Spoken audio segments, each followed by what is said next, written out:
Good evening, you're watching the news from the Sultanate of Oman television. First, the headlines. The Supreme Council for Planning reviews important foundations and aims of the 9th five-year plan and future vision for Omani economy, Oman 2020.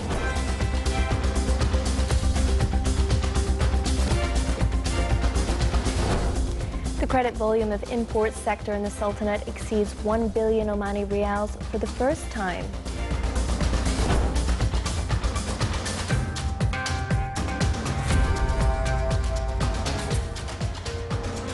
And fighting increases in Yemen, and Arab-led coalition airstrikes kill tens of armed Houthis.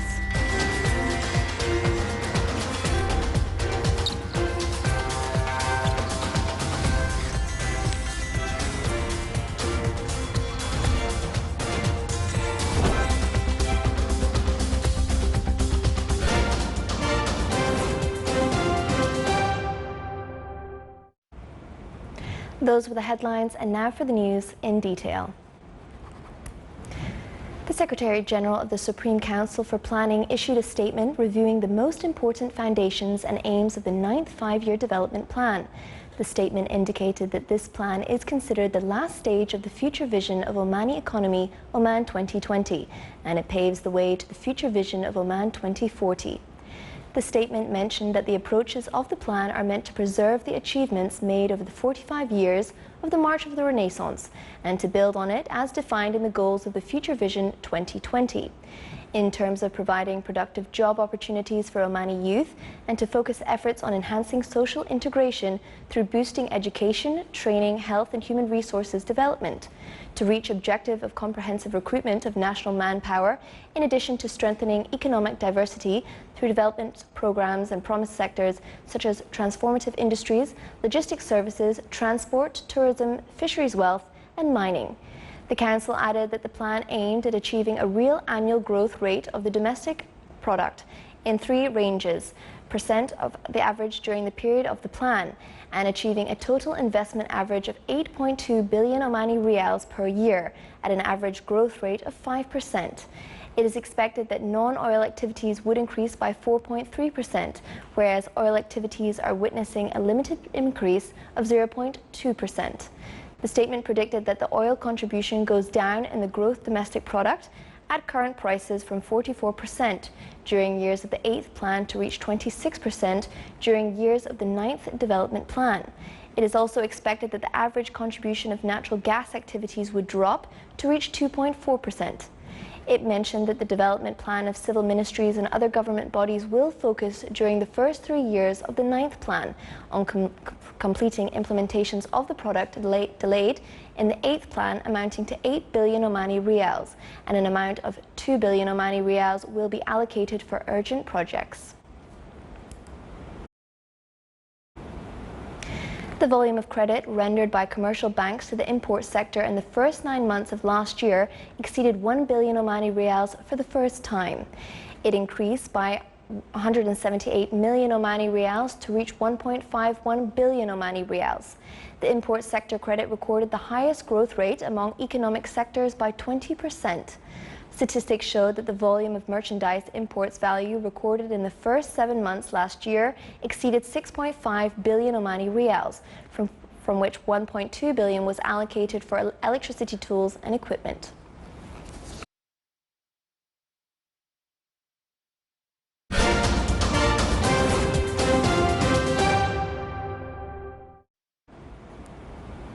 Fightings increased between Yemeni army and Houthis in a number of areas in Yemen. Battles focused at the northeast Sana'a and border areas between governorates of Lahij and Taiz, while Arab-led coalitions continue its strike on Houthi sites in Taiz, killing around 30 people and tens wounded.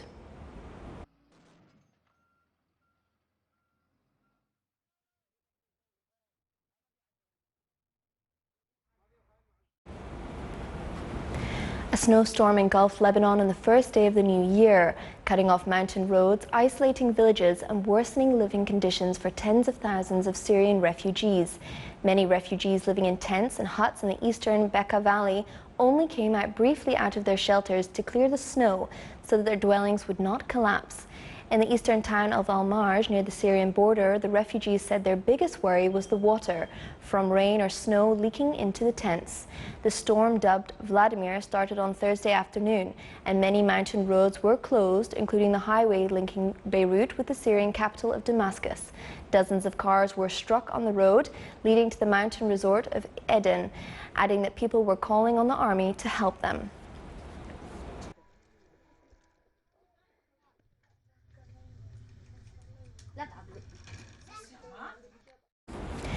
Iraqi forces push militants out of central Ramadi to extend their grip on the city, sweeping neighborhoods for pockets of militants to flush out and trap civilians to evacuate. Federal forces declared victory in the battle for Ramadi, which was months in the making, but the Anbar provincial capital has not yet been fully secured. Police chief said security forces detained 30 suspected Islamic State group fighters who were attempting to flee Ramadi by blending in with civilians. The Daesh group, which took full control of Ramadi in May 2015, had planted thousands of explosive devices on the roads and in buildings to defend the city.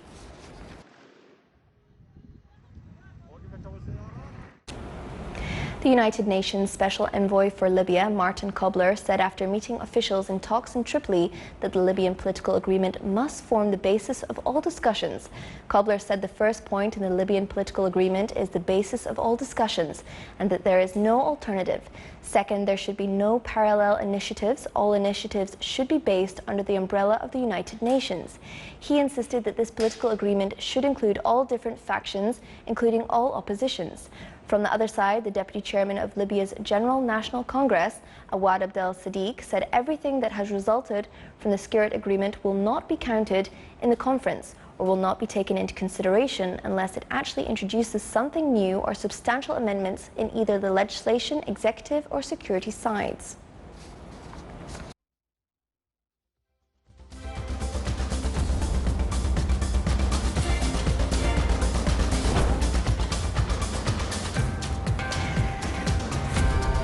Still to come in our news bulletin. Special programs for children are formed to encourage them reading in the public knowledge library.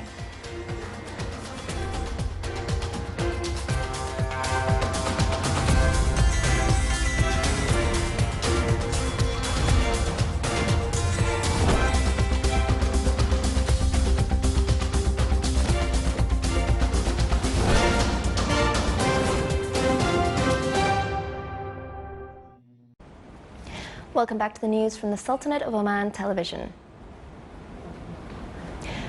4 gunmen and 2 guards were killed when unidentified militants attacked an Indian Air Force base near the Pakistani border in an apparent challenge to attempt to revive a dialogue between the nuclear-armed neighbors. Indian officials said the gunmen wearing army uniforms managed to enter the Panathkot air base in India's southern west state of Punjab earlier today. Once they entered the base, they opened fire at random. According to a Home Ministry official, the 4 gunmen and 2 guards were confirmed killed. However, the attack came a week after the Indian Prime Minister Narendra Modi made an impromptu visit to the Pakistani counterpart, Nawaz Sharif, in a bid to revive bilateral talks that had previously been derailed by militant attacks.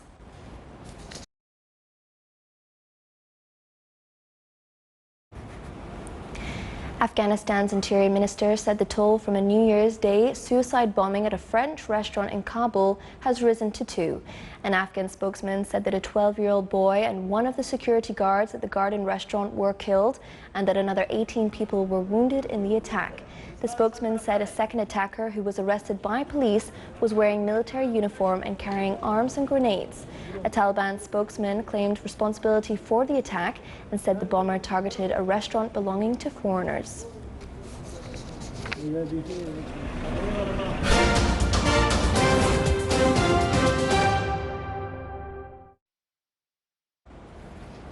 Police media messages seeking to change the wrong perception in the society and to instill the culture of respecting the culture's prevailing rules.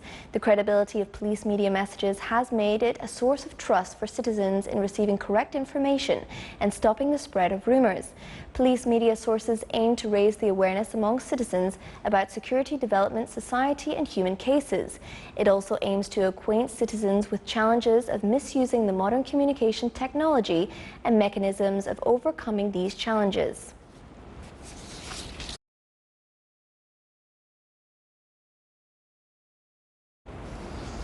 Public Knowledge Library follow interesting scientific methods to encourage children to read through various weekly programs inside and outside the library.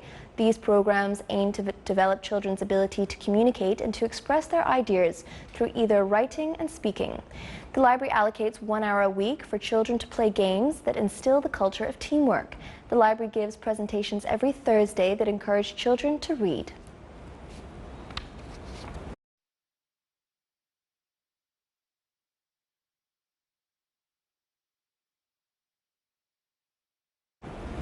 The latest weather charts indicate that the northern part of the Sultanate will be affected by a low depression and it will last for 2 days.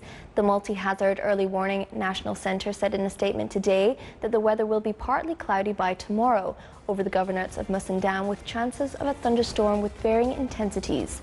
The unstable weather will continue over the Muscat Governorate, North and South Al-Batna, Buraymi, Al-Dakhra and Al-Hajar Mountains.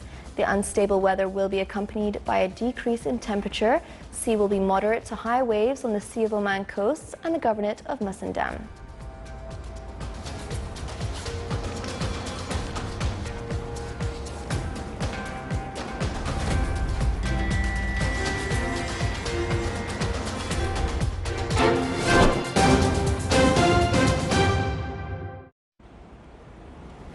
This is the Sultanate of Oman television. Before we end tonight's bulletin, here are the main points once again. The Supreme Council for Planning reviews important foundation and aims of the 9th five-year plan and future vision for Omani economy Oman 2020.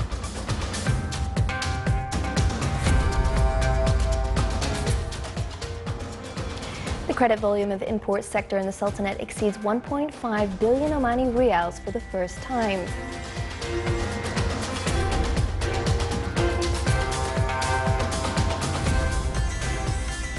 And fighting increases in Yemen and Arab-led coalition airstrikes killed tens of armed Houthis.